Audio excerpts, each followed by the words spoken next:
spinal nerves that we're going to go over. And we're first going to start with the cervical plexus. So the cervical plexus is right here in this area. And what we're going to focus on here, wait, I'll use the stick since I have it. Comes out. Nice, okay. So cervical plexus is here. And what we're going to focus on is the phrenic nerve, which runs down, and it innervates on the diaphragm. So controlling the diaphragm. The next plexus is the brachial plexus, which is here.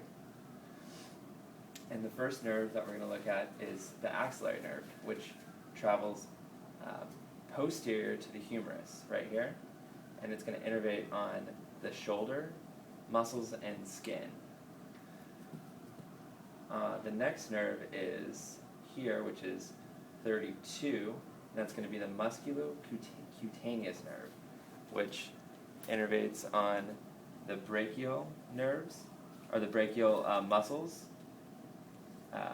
for the flexors, and it also is going to innervate on the skin of the forearm. So 32 is musculocutaneous. I'm going to go one more medial, just medial to the musculocutaneous is going to be the median nerve, and that's going to travel all the way down the arm. And it's a little bit confusing here because the person's not in anatomical position, so it kind of twists.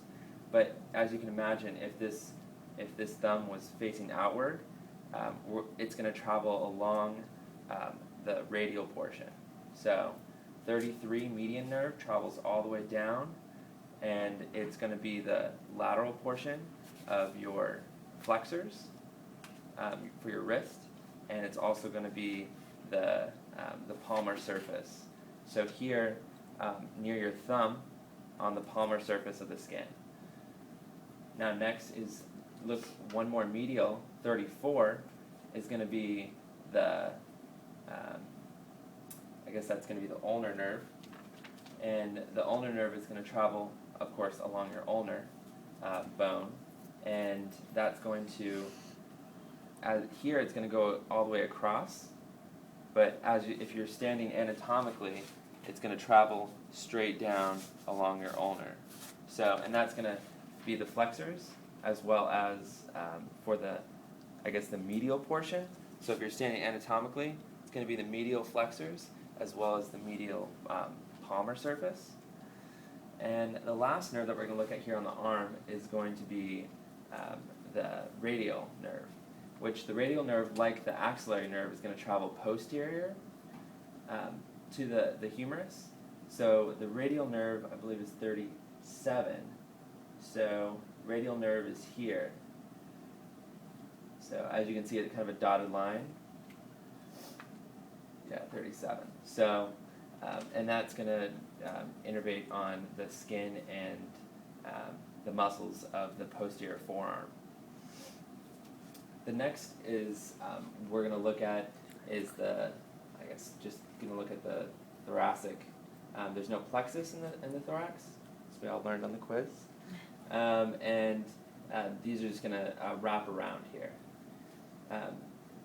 The next plexus that we're actually going to look at is going to be the thoracic, or the lumbar plexus.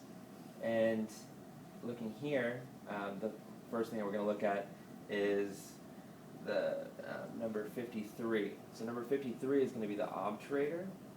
So this, you can see, it's kind of small here, but it's going to travel down through the obturator foramen, and it's going to innervate the muscles and the skin of the inner portion of the thigh here.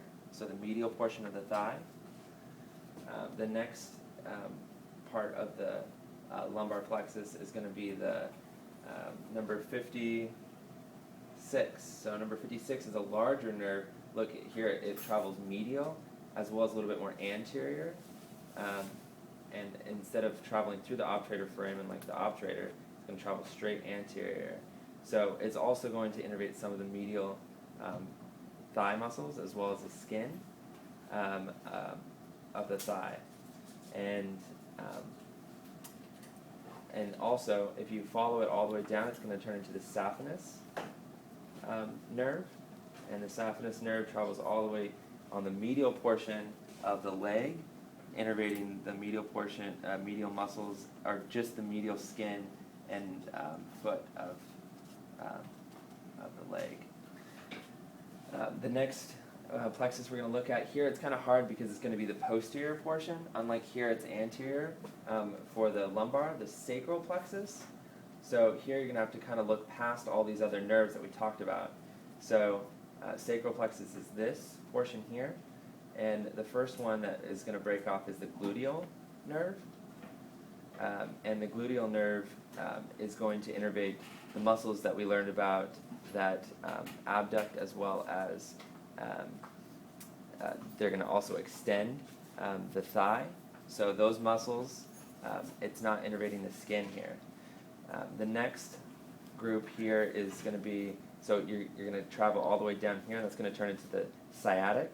So sacral turns into the, up here, the gluteal, as well as the sciatic nerve.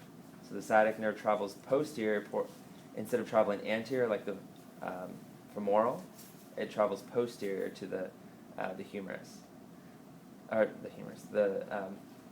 the femur. And so if you travel that down, it's going to also innervate the medial portion of the muscles and the posterior portion, so things like the hamstrings. And then this breaks off here into two nerves. The nerve here is going to be the tibial nerve. So the tibial nerve travels posterior to the tibia all the way down, innervating the muscles of the posterior leg, as well as the plantar surface of the foot, as well as the skin.